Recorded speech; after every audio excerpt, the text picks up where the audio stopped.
गोंयांतले एक आगळे देवूळ दर वर्सा फकत एक म्हयनो उदका पोंदांतल्यान भायर सरता. भाविकांक आनी पर्यटकांक सारकेच आकर्शीत करतात. साळावली धरणाच्या कोणिल्ल्या उदकाक लागून सांगेच्या कुर्डी गांवांतले इतिहासीक श्री सोमेश्वर देवूळ सुमार 11 म्हयने बुडून उरता.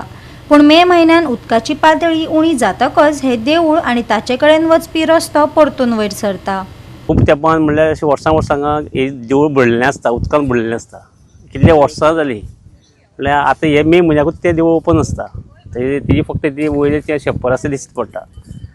आमकां खबर नासलें, आमचे खंय सोयऱ्यान सांगलें हांगा देवळाची भेट घेवपाक कशी या आमी म्हणून. हांव येतालो वर्सां अंदू परत पावलो तेजे कडेन. हांगा पयल्यार कितें हांगा कोण दर्या वचून न्हांवपाक वयता आनी खंय वयता. आमकां हें पयलें ही वातावरण बरी शांतीदाय बरी हें आसा. हांगा बरें थंड दिसता जिवा पसून येयलें जाल्यार. भूक सुद्दां लागना इतली बरें हांगा हें वातावरण आसा. नमस्कार, आम्ही सगळे लुपिनमध्ये काम करतोय. आम्ही थोडे सोलापूरचे, थोडे सांगलीचे, साताऱ्याचे. आम्ही रील बघताना असाच विचार केला की म्हणजे ह्या संडेला कुठं जायचं. मग ही मंदिर आम्हाला असं कळालं की म्हणजे जास्त करून हे पाण्यात असते, फक्त एप्रिल आणि मेच्या महिन्यात हे उघडं असते. आम्ही तसं पण म्हणजे आम्ही हिंदू असल्यामुळे महादेवाचे भक्त होतो. मग आम्ही ठरवलं की इकडे जाऊया. आणि यायचा रस्ता काय तसा अवघड नाही आहे, सोपाच आहे. म्हणजे बाईक तुमची येऊ शकते आणि व्हिजिट दिलंच पाहिजे, कारण थंडगार वातावरण आहे, सगळं चांगलं आहे.